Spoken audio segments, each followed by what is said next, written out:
नमस्कार, मैं हूं अंजलि इस्टवाल और कोरोना वायरस पे हमारा शो देखना ना भूलिएगा एनडीटीवी इंडिया पर रात 10:30 बजे और दोपहर 12:30 बजे। वैक्सीनेशन सबसे अहम चीज है इस वक्त हमारे देश के लिए, कोरोना वायरस की इस महामारी को कंट्रोल करने के लिए। लेकिन हमारे देश में वैक्सीनेशन की जो गति थी वो बिल्कुल धीमी पड़ गई है। आपको ये ग्राफ हम दिखा रहे हैं, जो वैक्सीनेशन चल रहा है ये उसका ग्राफ है हमारे देश में। यहां हम आपको तारीखें दिखा रहे हैं, ये लैक्स में कितने नंबर्स हुए हैं उसको हम आपको दिखा रहे हैं।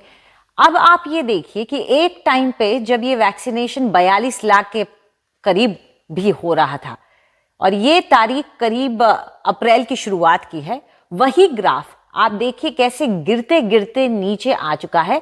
और जो 4 मई का आंकड़ा हमारे पास है ये बहुत ही चौंकाने वाला है। ये आप मान के चलिए कि अब हम एवरेज जो कर रहे हैं 7 दिन का एवरेज, 18 लाख से ज्यादा हम एक दिन में टीका नहीं लगा पा रहे हैं हमारे देश में। ये पूरे देश का आंकड़ा है, यानी कि पूरे देश में कल सिर्फ 18 लाख लोगों को टीका लगा है।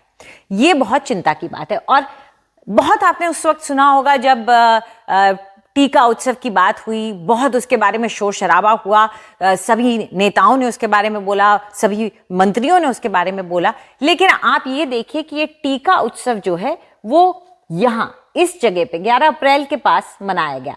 11 अप्रैल के पास ये जो 4 दिन का टीका उत्सव हुआ है, उसके बाद से आप ये टीका उत्सव के दौरान ही आप देख सकते हैं कि वैक्सीनेशन, ये पर डे की वैक्सीनेशन है, हर दिन कितनी वैक्सीनेशन हुई है ये बस नीचे गिरता ही आ रहा है। तो चौंकाने की बात ये रही है कि ये जो एक पीआर एक्टिविटी सरकार की तरफ से की गई थी इन दिनों में, जो कि टीका उत्सव के तौर पे मनाई गई थी, जिसमें कहा गया था कि टीकाकरण पर जोर रहेगा, लोगों को सिखाया जाए, समझाया जाए कि टीके के लिए आए।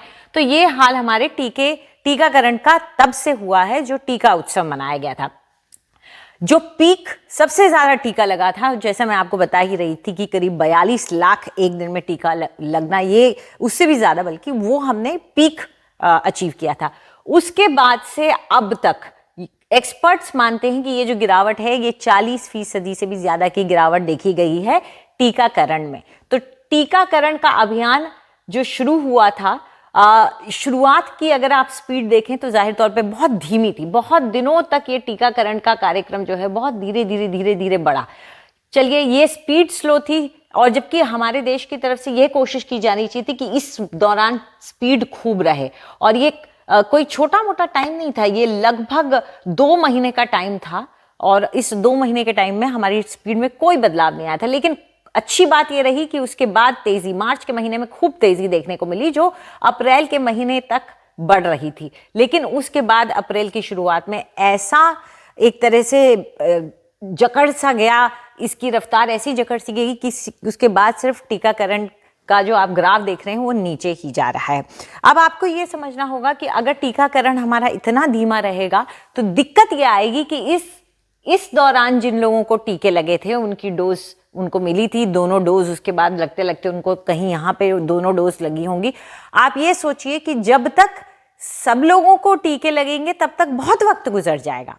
आपको इतनी बड़ी आबादी को टीका लगाना है कि जब तक आप सारे लोगों को छोड़िए, आप हर्ड इम्यूनिटी अचीव करने के लिए अगर 70% लोगों को भी टीका लगाना चाहते हैं, तो जब तक आप 70% के आसपास भी पहुंच रहे होंगे तब तक इन लोगों की इम्यूनिटी खत्म हो जाएगी। ये दोबारा से टीकाकरण के लिए हो सकता है एलिजिबल हो जाए। इनके अंदर कोरोना वायरस से लड़ने की क्षमता जो इम्यूनिटी वैक्सीनेशन के जरिए आई है, वो जिसे वेन ऑफ कहते हैं, कि वो खत्म हो जाए तो आपको उनको दोबारा टीका लगाना पड़ जाएगा। तो ऐसे में आप कैसे हर्ड इम्यूनिटी पाएंगे या अपनी पूरी की पूरी पॉपुलेशन को इम्यूनाइज करके उसके अंदर महामारी को, कोरोना वायरस का संक्रमण तब तक होता रहेगा जब तक एक आदमी से दूसरे आदमी तक कोरोना फैल सकता है। तो ये सोचिए, अगर मैं वैक्सीनेटेड हूं और मेरे साथ मेरे कांटेक्ट में आने वाला शख्स वैक्सीनेटेड नहीं है, तो भले ही मुझ में बीमारी ना आए कोरोना वायरस की, लेकिन मैं कैरियर कोरोना वायरस की हो सकती हूँ और मैं इस अनवैक्सीनेटेड आदमी को ये संक्रमण दे दूंगी और वो बीमार भी पड़ सकता है।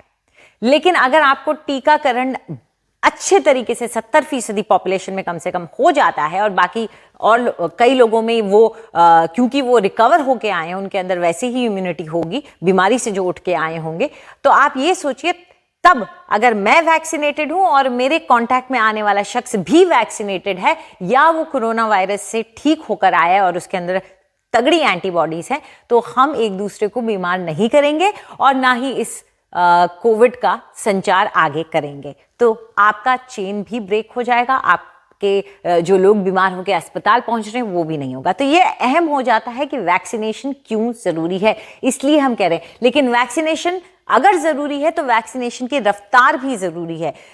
ऐसी परफॉर्मेंस के साथ हम कोरोना वायरस को नहीं रोक सकते। कोरोना वायरस की रफ्तार इस रफ्तार से कहीं ज्यादा तेज है और ये हमको लगातार अपना शिकार बनाती रहेगी अगर हम कोरोना वायरस को रोकते नहीं है। तो वैक्सीनेशन ही एक जरिया है कोरोना वायरस को रोकने का। और हमारी सरकार को जो लगातार ये दावे कर रही थी कि वैक्सीन की कोई कमी नहीं है, उसको इस ग्राफ पे नजर डालनी पड़ेगी और सोचना पड़ेगा और इसका जवाब देना पड़ेगा पूरी ईमानदारी के साथ कि क्या वैक्सीन की कोई कमी नहीं है। अगर नहीं है कमी तो फिर आपके टीके क्यों नहीं लग रहे हैं, और अगर नहीं है कमी तो फिर क्यों राज्य सरकारें कह रही हैं कि हम 18 से 45 की उम्र के बीच के लोगों को नहीं टीका लगा सकते हैं।